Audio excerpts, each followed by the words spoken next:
Welcome to Live Daf, your online Daf Yomi Shir.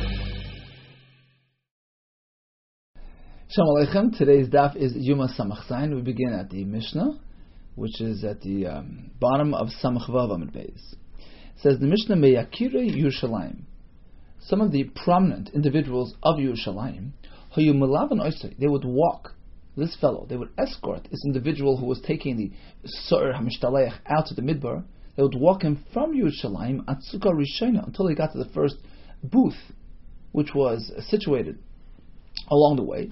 In fact, Eser Sukkahs, Yerushalayim Vatzuk, there were 10 of these booths erected on this route between Yerushalayim and the Tzuk. Tzuk was a tall, steep cliff off which he would throw the Sa'ar La'azazel. Let's go over to Rashi, 2 lines from the bottom. Meirakira Yerushalayim, Meichashuva Yerushalayim. They would walk him from Yerushalayim ad Sukkah Rishona. Sukkos Asule Vaderech. They erected these huts along the route. Ubnei Adam Hoilchen Lager Sham Lefnei Kippurim. These huts were staffed by people who had already positioned themselves inside these booths before Yom Tov arrived. From before Yom Kippur, they would remain there so that they can accompany this individual and walk him along the route on Yom Kippur. Shemalavan Oisei Misukah L'Sukkah. Continues the Mishnah. Tishim Ris. There was a total of 90 Ris. Ris is a distance, a measurement of distance between Yerushalayim and the final destination, that cliff. 90 Ris. Shiva Umechtel Chol Mil. 7.5 of which comprise a mil. A mil is 2,000 amot chon Shabbos. Apparently, ris was a commonly used measure, and therefore the Mishnah refers to it. It was a total of 90 ris, 7.5 per mil. So in 90, you will have 12 mil, 12 times Tuchom Shabbos. Al kol sukkah v'sukkah oimrim loy harimazin v'harimayim. In every sukkah which he would approach, they would turn to him and they would say, "Well, do you like some food, some drink?" To lower his level of anxiety. He didn't actually need it, the Gemara will tell us. But the offer was enough to calm his anxiety and to lessen his need for food and drink. The inhabitants of the huts would walk him over to the next sukkah.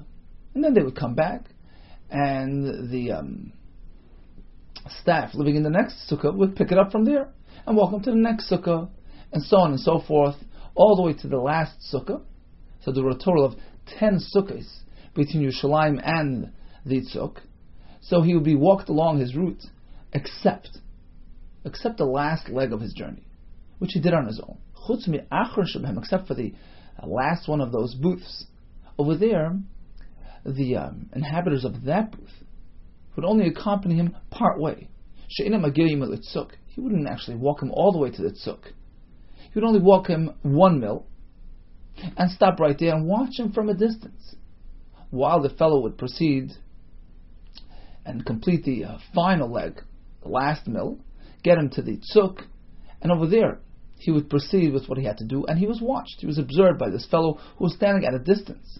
The fellow who had walked him from that last sukkah would stop, watch him from a distance, and watch as he proceeded with the process of taking care of the sore, throwing him off the cliff.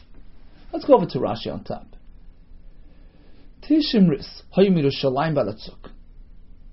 Between Yerushalayim and the tzuk was a distance of 90 ris.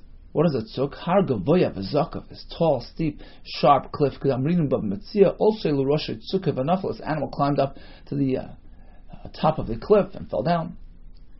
Shiva mechzel ris l'chol mil. 7.5 ris comprise a mil. Hari l'tishim ris yud beis mil. So in 90 ris you have a total of 12 mil. V'hem yud aleph ma'asois, which comprised 11, which was comprised of 11 sections, 11 segments, 11 legs of this trip. Explains Rashi. From Yerushalayim to the first booth, you had the first segment, which was actually 1 mil. Umisukah l'sukkah ad yud sukkah is tes masois. From sukkah number 1 to number 2, you have another one. To number 3, you have another one. So between sukkah 1 and 10, you have a total of 9 legs. Added to the first leg between Yerushalayim and the first sukkah, Hare Yud Masois, for a total of 10 legs, 10 segments, each one being 1 mil, which is actually Tchum Shabbos. So they couldn't go past the mil. They couldn't take him past the mil. That was the maximum that one could walk on Shabbos, 2,000 am. So the Yekid Yerushalayim walked him to the first sukkah. That was their maximum. They went back home. He was picked up by the staff of the first sukkah, who took him to the next sukkah, which was a mil away. And then they went back to the first sukkah. Then the fellows in the second sukkah picked it up and walked him over to the third sukkah. All the way till number 10.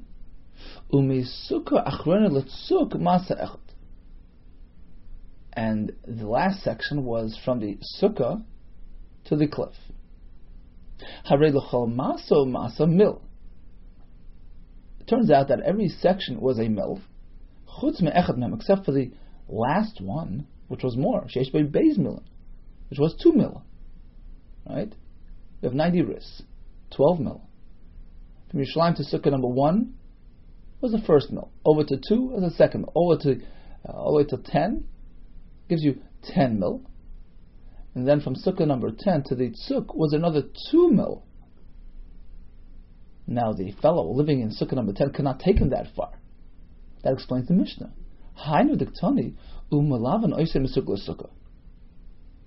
The fellows who staffed the booths would walk him from one sukkah to the other.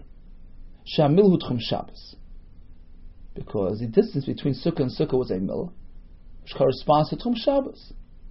Except for the last leg, Shu Rochek Beis Mil, where the last sukkah was 2 mil away from the cliff. He couldn't take him all the way to the end. Mil.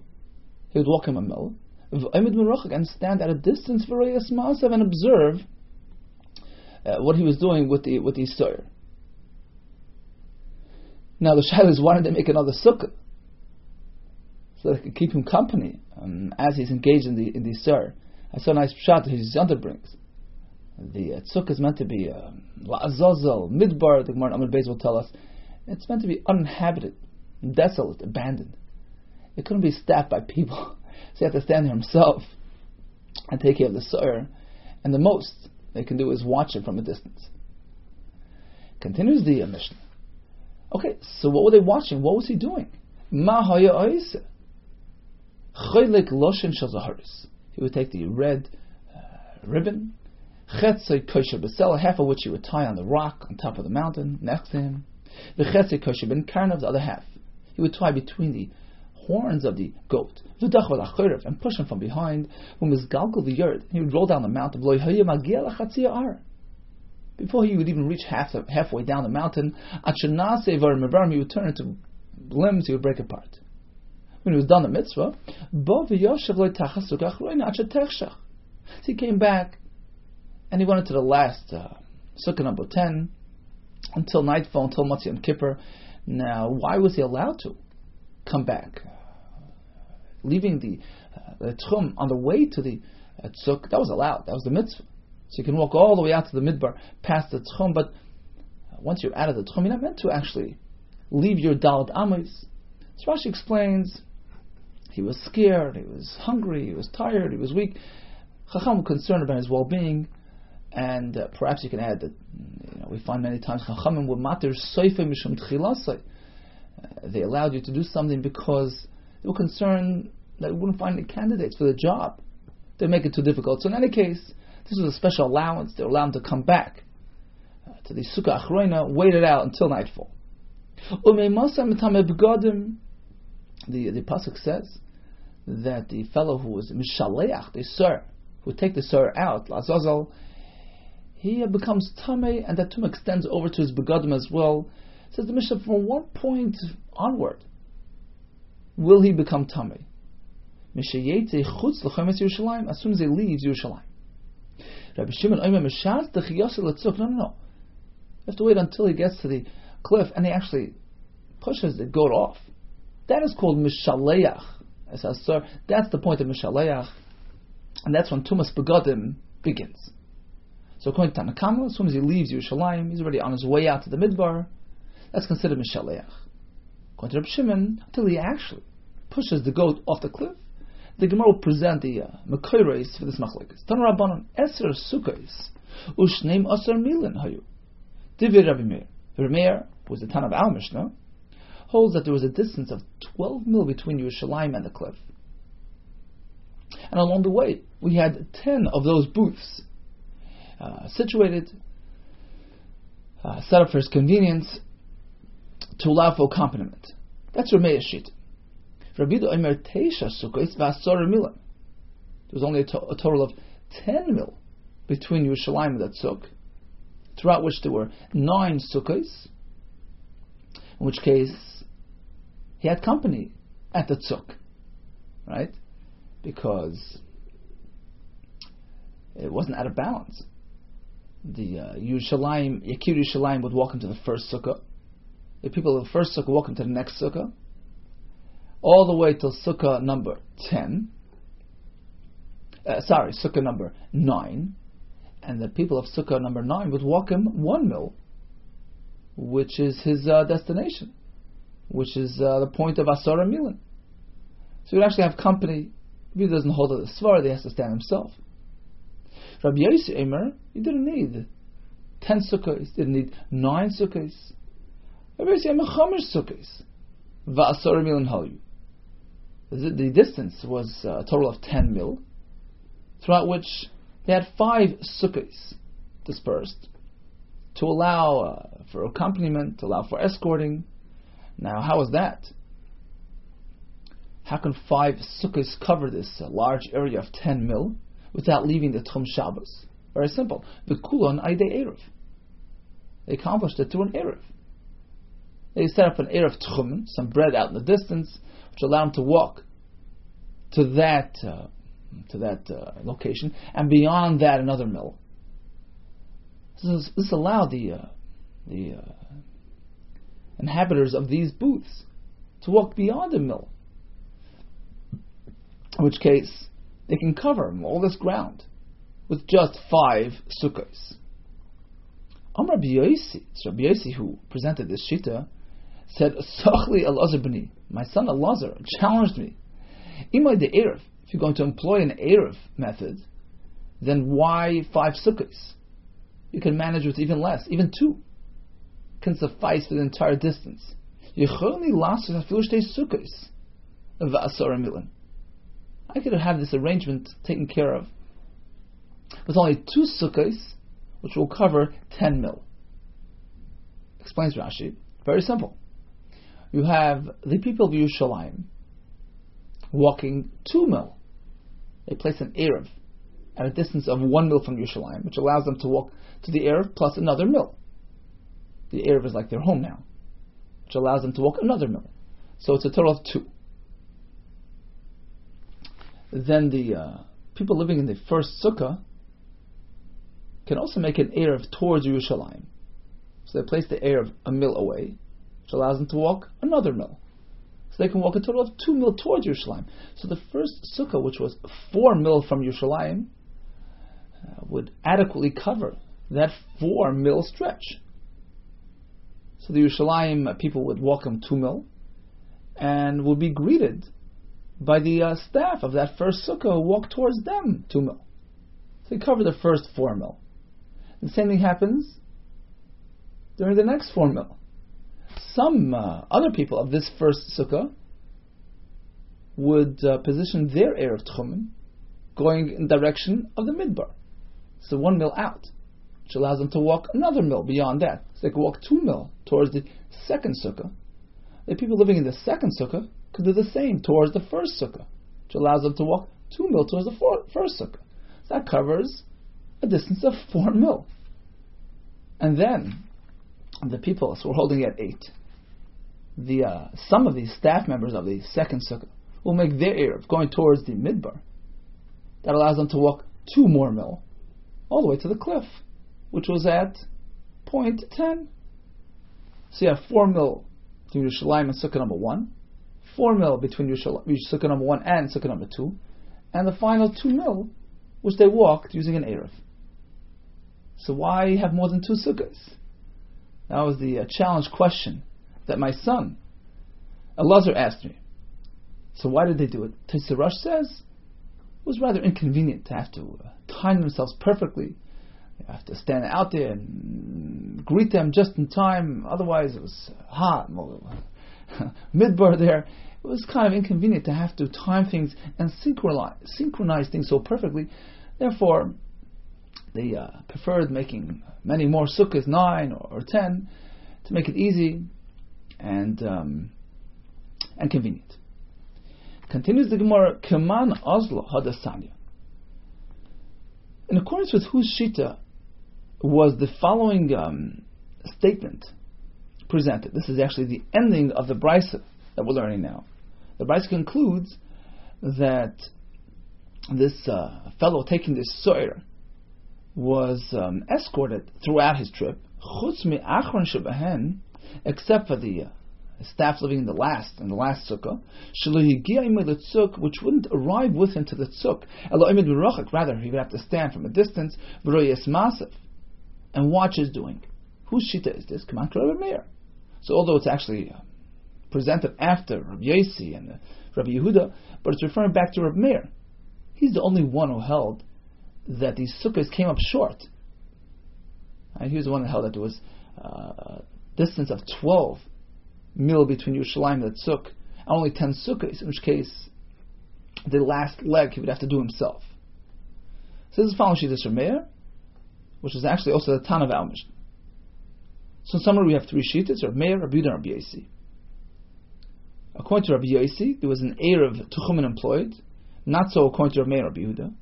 According to Rabbi Yehuda and Rabbi Yossi, distance was a total of 10 mil. Not so according to Rabbi Meir, who held that there was a distance of 12 mil. And Rabbi Meir is the only one that held that the fellow would stand out there on his own while taking care of the Sor Mishtalech. Al kol sukkah v'sukkah imrim loy hari mazin v'arimayim. Every time he visited a booth, they would offer him food and drink. Tana, we learned in the Brisa, in fact, it never happened that he should take advantage of this offer. Ella, so why then would they offer it to him? You can't compare one who has bread in his basket, who has access to food, to a person who does not have access. This lowers his level of anxiety and actually eliminates the need to have to go ahead and accept the offer. But they offered it to him, and in fact, the Tosei Shanim says, if it turns out that he was masukhan, he was in danger, he needed to accept the offer. Of course, it was mutter to do so on Yom Kippur. So what was he doing out there at the cliff? He would take the loshen shel zahiris, the red ribbon, split into 2, half of which he would tie on the rock, which was right in front of him, and the other half he would tie on the goat on his way down the cliff. Why don't you just tie the entire thing on the rock? Given the mitzvah b'soyer, since there's a mitzvah to actually throw the goat off the mountain, we're concerned that he might not get to it.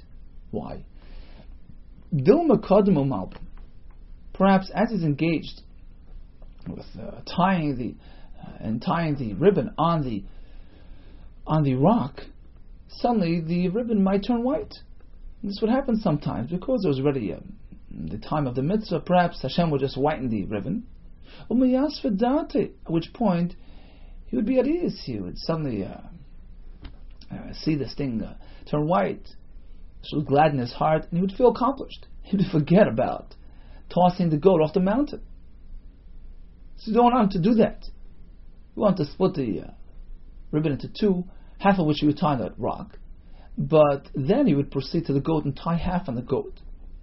And as the Tosei Shanim points out, the ribbon would not whiten. Says Rashi, it wouldn't whiten until he was finished the entire procedure. And while he's engaged with the goat, of course he wouldn't forget about it. He would just continue and toss him off the mountain. Says if that's the case, then skip the rock. V'nikteri kula ben karnav. Why wouldn't he tie the entire ribbon around the horns of the goat? Zimin de gamish le'lereshe. There's a concern there as well. Perhaps while he's being tossed down the mountain, he might go ahead and bend. His head might get bent underneath his body. Gamish le'lereshe. In which case the fellow would no longer notice. He would notice that ribbon because it would be hidden underneath the animal, and he wouldn't see it get white, and he would have chalishas hadas. It would bother him that he couldn't see that he had a successful trip and a successful procedure done. He would want to see it get white, and the Chachamim appreciated that concern of his. Therefore, they said, look, do half and half on the rock, half on the goat. Make sure you throw the goat off the mountain, and when it whitens, you will see it at least on the rock next to you.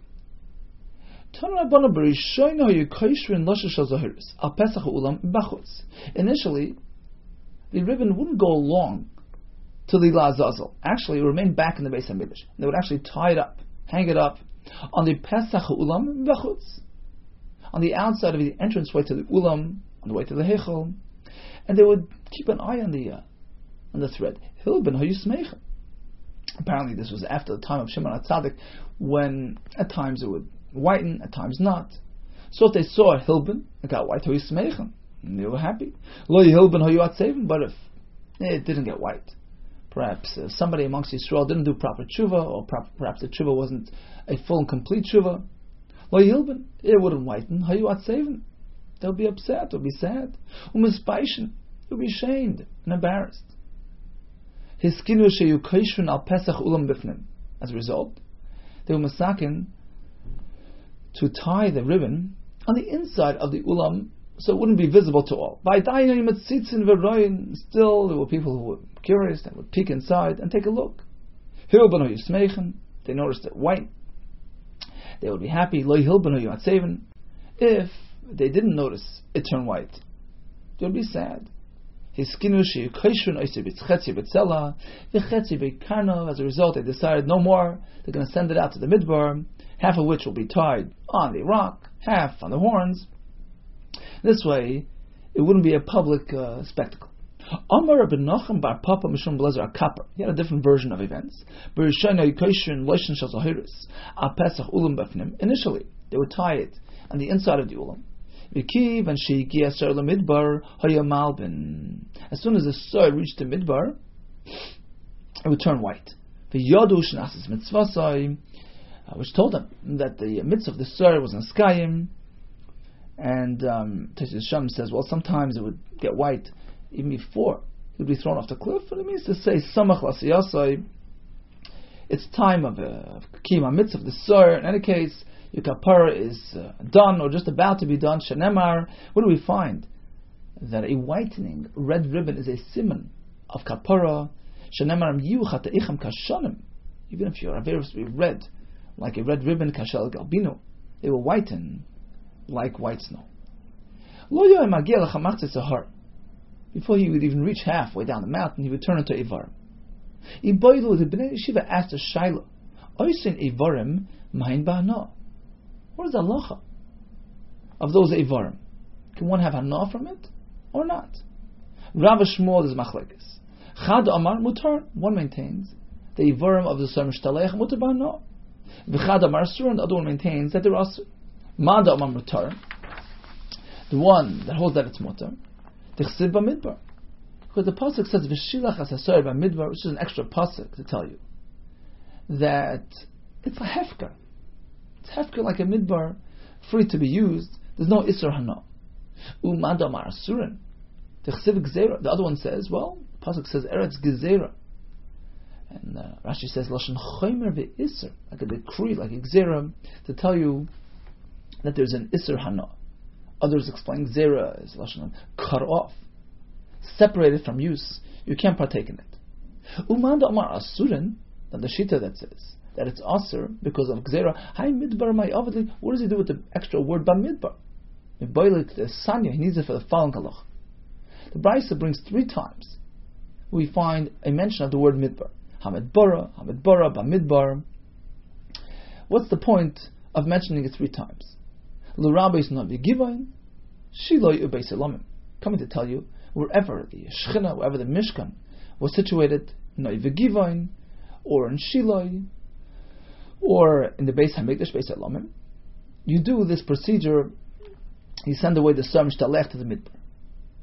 We learned that from the 3 mentionings of Bamidbar. Hamidbara, Hamidbara, Bamidbar. V'idoch ha'gzera ma'avidlei. The Shita, who holds that the Aver of the Sar Mishtalech is mutter because of Bamidbar, what does he do with the Pasuk Gzera? When he boiled the Sani, he applies it for the following price. Pasuk says Gzera. We learn in Gzera el Chatucha, a mountain which is sharp, cut, steep, a cliff. Davar Acher, another pshat, en Gzera el Davar Mizgazav Yerid. Gzera is referring to the animal tearing apart, breaking apart on his way down. So he meant to throw him off that cliff. Davar Acher Gzera, another pshat in Gzera. Shema Toimer Maset Toyuhu. How much Shema speaking? Perhaps a person can think, well, this procedure doesn't seem to have much significance, much meaning. Take a goat, throw him off the cliff. What good is that going to do to me? Talmud Loim Ani Hashem. The pasuk near that parsha says, Ani Hashem, which tells you there's meaning here. Don't worry, it's in good hands. Ani Hashem Gezartiv. I declared it. I decreed it. You have no ability, no permission to challenge. It's pointless. It's beyond your comprehension. There is true meaning, very deep meaning to this procedure. Amar Rava, we have this machlekes whether the Eivarim of the Sar Mishtalech is mutter or asur. I maintain, says Rava, mistavra, it's logical to say, Kimanda Amar Mutaran. I follow that shita. I say it's mutter. You know why?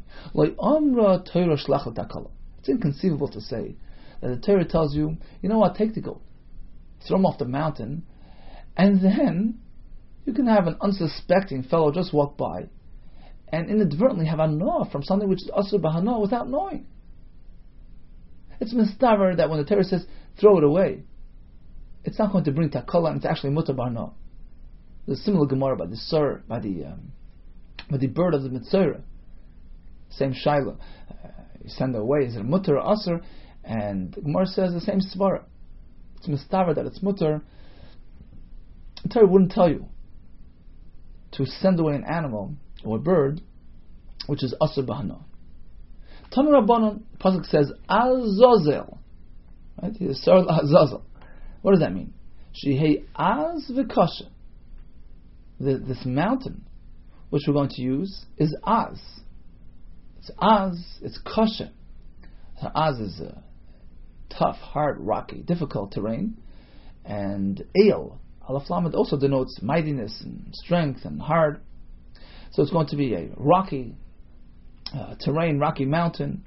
Yochel Yishuv, perhaps it can be even in an inhabited area. Tamaloim Bamidbar, has to be out in the desert.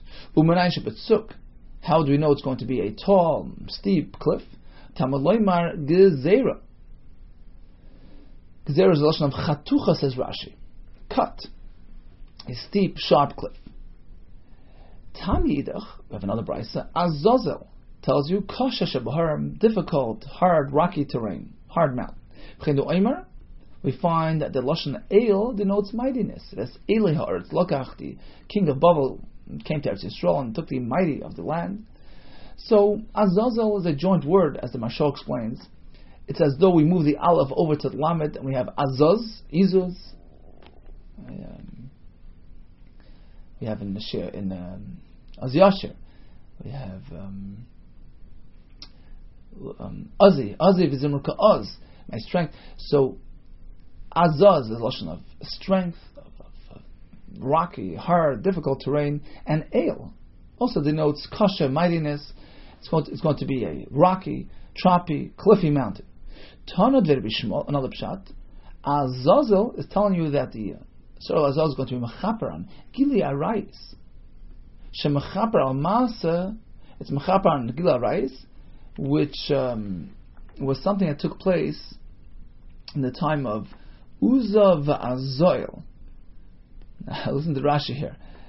Rashi here is 14 lines from the top. He says like this: Uzeva Zoil a malachi chabala. Malachim. Bad malachim came down from Shemayim. Sheyordu la'aretz mein Naama achos tuval kaim. They came down at the time of Naama achos tuval kaim, before the Mabul. Valeim nemar vayuru b'nei Elohim es b'nei Adam. So they engaged in inappropriate behavior with human beings. So that's what the Gemara is referring to. Uzav Azal, these malachim engage in these things, and the Sarla Azazel will address Gilei Aroyos, that the Averis which are present in today's generation. Tan Rabbanon, says the Gemara, the pasuk reads like this: Es mishpatai tasu. I just finished the entire pasuk. Es mishpatai tasu v'eschakoisai tishmru lolechas behem ani Hashem lekech. So we dash as follows: Es mishpatai tasu. Mishpatim are things which are logical. Dvarim shel malay nichtavu, things which are, even if they would have been remained unwritten, they would not have been presented as halachas in the Torah. Dinushi kasru. It's logical. It makes sense to write these things which are necessary for proper running of society. Right? A whole long list of things which are rational things, rational mitzvahs, the mishpatim. The belief in Hashem, well, thinking that the world came by accident, is utter folly. So Avodas Kechavim is something which is a mishpat, something which is something rational. Vigili Arayis, apparently, at least in those days, it was something which was given to reason, especially Eshes Ish. So these are various which are seichel, which are logical, shvichas damim, gezel, stealing, brechas Hashem, cursing Hashem. So these things are mishpatim. The pasuk continues: Es chukoisai tishmru. What are chukim? Laws, decrees, things which aren't necessarily comprehensible. Dvarim shah satan meishav aleim. These are things which are satan, which is really also the Yetzer Hara. He uses these things to challenge us. Let's go over to Rashi, 4 or 5 lines up. Hasatan, says Rashi, Yetzer Hara. Meishav aleim tshuva. He uses these as a way to challenge. Lahata Yisrael Yisrael, to make life difficult for us. Leimar Shatir Emes. Look, does it make sense? Kimata Elas B'chal Elu. What's the purpose of all these procedures? L'chach nemar b'hen choik ani Hashem gozarti aleich. That's what the pasuk continues, that these things are choik. Don't worry, it's beyond your comprehension. I decree them, I look after them. These things make much sense. So what are included on this list of chukim? Ve'elohein, says the Gemara. Achilas chazir, levishas shatnes, v'chalitzas yivama, v'taharas mitzur, the procedure, the mitzur goes through shavim, etc. Take the birds, v'sura mishtaleach. You take a pair of goats, one is a carbon, one is out to the midbar. How does this work? And elsewhere the Chazal bring paraduma on the list. V'shema toimer maset toyuhim. So a person might think, well, my question, the validity and the rationale behind these things, maset toyu, these things don't seem to have much meaning and purpose. Tamalay ani Hashem, which tells you, ani Hashem chakaktiv, I Hashem established these chukim. Once again, there's no point in challenging. These things are beyond your comprehension. Continues the Gemara. The mission included with this halacha that the fellow who escorts the soyer la'azazel, he becomes tamei, and the tum extends over to his begadim as well. From what point onward does this tumah take effect? Only the one escorting the soyer has this tumas begadim, ve'ena shaleach as a shaleach b'tamid begadim. But this doesn't apply to the fellow walking along with the mishaleach, such as the Yakira Yerushalayim, or the fellows staffing those sukkahs, or the Kohen Gadol, who actually sent out this fellow with a goat. It doesn't apply to them. Now, when does this commence? Perhaps the tumah gets activated as soon as he leaves the Azara. It's already on his way out. Says Rashi, he used to be on his way out to the Midbar. When he's still in the area, still in Yerushalayim, That's not called Mishaleach. Oh, iya Mishaleach. If so, Yochel at Shegil Tzuk. It's only activated when he reaches his final destination, the Tzuk, the cliff. Talmud Lema, Veha Mishaleach. Which means, while he's engaged in Mishaleach, even before reaching his destination. HaKetzad, how do we work this out? Mishayetze chutz t'chemetz Yerushalayim di Rabbi Yehuda. What's Rabbi Yehuda? It's referring to something in the middle. As soon as he leaves Yerushalayim, in which case he's already approaching the outskirts of the uninhabited area, the Midbar, that's called Mishaleach, and Tumas Begadim begins then. Rabbi Yossi Omer, the pasuk says about Mishaleach es hasor la'azazel, right? Ichabes Begadim. We learn from there that Azazel v'chibas, the din of kibus begadim, rinsing his clothing, mimatar clothing, meaning the tumah gets activated at the point of Azazel, ad shehigia latzuk. When he reaches the cliff, that's the point of tumah. Rabbi Shimon Omer, no, you have to do the shiluach off the cliff. V'mashalech es hasoyer la'azazel ichabes begadim. We learn from here that until he actually pushes the goat off the cliff, he's mishalech the soyer off the cliff. There is no tumah yet. Zorkei bevasreish. He gives him a sudden push, umetame begadim, at which point he's metame begadim. So we know the fellow will have tumas begadim. When does it get activated? According to Rabbi Yehuda, when he leaves Yerushalayim, he's already entering the midbar domain. Rabbi Yossi holds he has to reach his destination. Rabbi Shimon holds when he pushes him off the cliff. So now, once the Kohen Gadol sent him off to the Midbar, he's ready to resume his avodah in the Beis Hamikdash. He comes back to his Par Kohen Gadol, his So'er Lashem, who already nishchat, whose dam was already brought into the Kodesh Kodashim, the Heichal Mizbeach, and they are slated for Sreifa. They're going to be burnt outside Yerushalayim. Before he does that, Koran, he tears them apart. V'hoitzias and Morain takes out the chalavim. In fact, the word emurin is, according to the Ram Pirsha Mishnah, is based on the word amur. These were spoken about. These were mentioned in the Psukim as Hashem's part of the carbon, the chalavim. They go on the mizbeach. That's what they called emurin. So he takes out the chalavim, the emurin, the son of a magus. He places them in a bucket, v'ktir nagam mizbeach, and puts them on the mizbeach. Goes over to the actual animal itself, klon b'maklois or b'maklois. He sort of twists and braids them onto poles. The way Rashi explains, it's two poles side by side, on which he would position the par and the sur on top of it. So they would be braided, one on top of the other,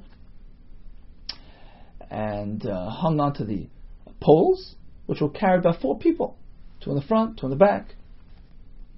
V'oitzion Beis HaStreifa, and they took him out to the Beis HaStreifa, which was outside Yerushalayim. And here as well, there's a din of Tumas Begadim. Pasuk says the Soirif of the Parvis Soir will be Matame Begadim, he becomes Tame, and so do his clothing. At what point does this Tumah kick in? As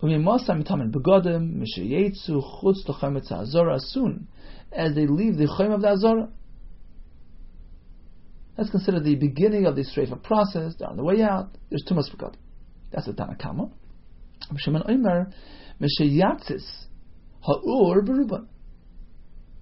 It only takes place at a later point, when most of the animals have caught fire. Mishayatzis Ha'ur, when the fire has caught on Beruban, on most of the animal, that's already called the time of Sreifa, and that's where the Tumas Begadim kicks in. So we learn about the Kohen Gadol taking out the emurim, putting them in a bucket, tying up the animals on these poles, and on the way out, they are metame begadim. According to Tanakam, as soon as they leave the Azara, according to Reb Shimon, only once fire has caught onto most of the animal. The Mishnah says that the Kohen Gadol takes the emurim, places them in a magus, and then v'yiktira. He burns them on the Mizbeach. Says the Gemara, can you think that it means literally he's makdir at this point, it's not time yet. He has a lot to do before he's makdir the Imurim. He has to switch into the big day Zav and get involved in the Musafan, as we're going to see later. Ela Ema rather interpret as follows: L'haktirun al gabi mizbeach. He places them in a bucket in preparation for future aktor on the mizbeach. Kolon makliyas. Rabbi Yehuda came in clear, sort of a braid. Tana we learned in a brayso.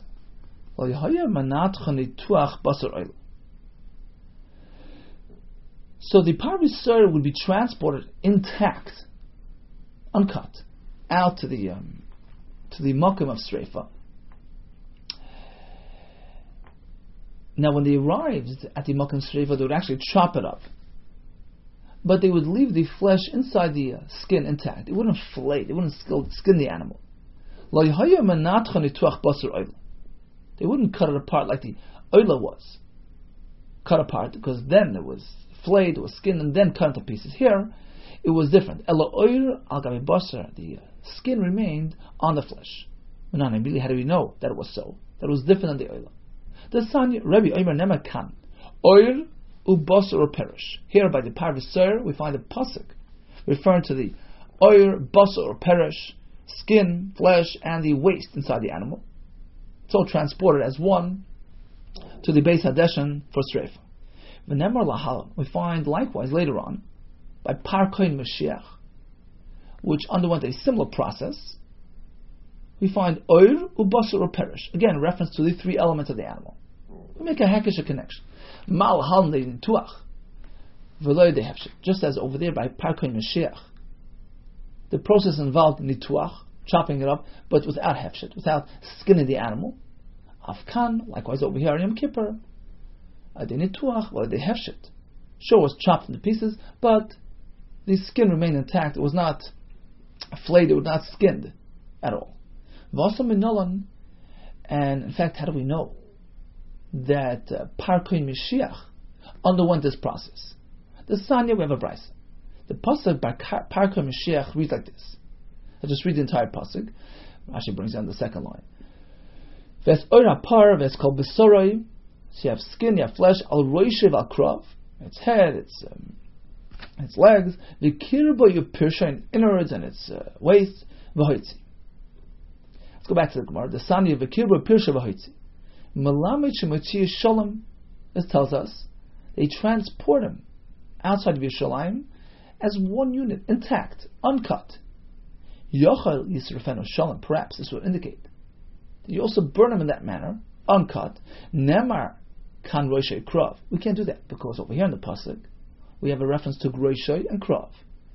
V'nemar lahalon, and likewise over there by the oila we have roishay ukrav. We make this connection as to Gzeir Shava, Malahalan Adet Nituach, just as the oila will be cut first. The pasuk clearly says that the oila is meant to be skinned and cut. Afkan Adet Nituach here as well by the par Koyin Moshiach, which of course is the carbon which a Koyin Gadol would bring throughout the year if he committed an Avera. Here as well we say Adet Nituach needs to be some cutting done. I Malahalan Adet Hefshet. If we're going to compare it to oila, perhaps we'll go all the way, just as over there. You first skin it and then cut it.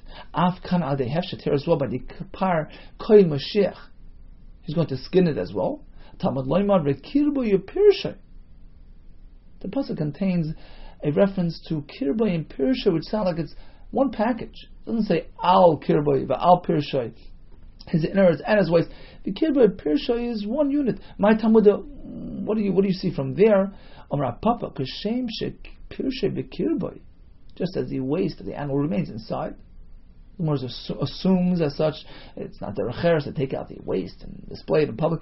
Likewise, the oir and basar mentioned in that pasuk is meant to remain intact, flesh inside its skin, meaning it's left as is, unskinned. So, although on the one hand we compare it to an oila where nituach will take place before streifa, you're going to cut apart the par koyin Mashiach. But you stop there. You don't actually flay it. You don't remove the skin. So once we know that procedure applies to Parkat Mashiach, on the one hand you take it out intact. You're moitzi shalim. When you get to the Makam Streifa, You go ahead and you cut it, but you leave it intact. Flesh inside skin, here as well. By Par and Sar of Yom Kippur, which are connected to Parker Mashiach. We also apply the same process. We are mitzi the animals intact, whole. As the Mishnah tells us, you just braid it on tie it up on the poles. So you take it out as one unit intact. But once you arrive at the Makom Streifa, you do need tuach, but you leave the basar inside the oyer, there's no skinning. Okay, let's review some of the main points that we learned today. We learned about the sukkahs, which were positioned along the route. We had 3 shitas. According to Reb Meir, there was a distance of 12 mil, which had 10 sukkahs, which would require the fellow to stand on his own, and the staff coming from the 10th sukkah would have to stand at a distance at the Tchum Shabbos and watch him from there. According to Rabbi Yehuda, it was a total of 10 mil, and only 9 sukkahs were needed to keep him company, to walk him all the way to his destination. According to Rabbi Yossi, it was 10 mil, but only 5 sukkahs were needed because they used an Erev to stretch the distance. They would offer him Maim and Mazan, which of course he never accepted. They would send the Lashon Shel Zahiris out to the Midbar with him, half of which was tied on the rock, half on the goat. But a machlek is whether the Ivarim of the Sar Mishtalech HaMutar Bano Asr, the one that says Mutar learns from the word Bamidbar, it's hefker like a Midbar. The one that says Asr, Gzeira tells you Choymer Be'isr, can't partake in it. We learned about the different types of mitzvahs. We have Mishpatim, which are logical. We have Chukim, which are beyond comprehension. One of which is the Sa'il Azazel. We learned about Tumas Begadim, experienced by this fellow who was taking the Sa'ir. One shita says, as soon as he left the Yerushalayim. One shita says, only when he arrived at the Tzuk. Rav Shimon says, Sa'il Azazel means the actual Maisa of pushing him off the cliff, at which point Tumas Begadim begins. He went over to the Paris Sar and Esrafen, took out the Chilovim, put it into a Mogiz in preparation for Aktorah. He braided the actual animals onto these poles, which were then transported outside Yerushalayim. They were taken out intact, and then as soon as he arrived at the Makom Streifa, he would chop them up, but of course they would remain flesh and skin. Hatzlacha Rabbi.